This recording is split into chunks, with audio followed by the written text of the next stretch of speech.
Panatang mga kabayan, iniibig ko ang Pilipinas, aking lupang sinilangan, tahanan ng aking lahi.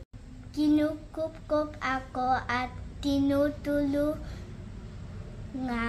maging malakas, masipag at marangal. Dahil mahal ko ang Pilipinas, diringgin ko ang payo ng aking mga magulang. Susundin ko ang tuntunin ng paaralan.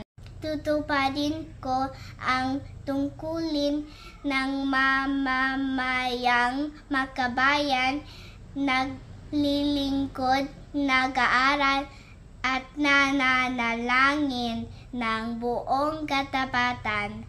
Iaalay ko ang aking buhay, pangarap, pagsisikap sa bansang Pilipinas.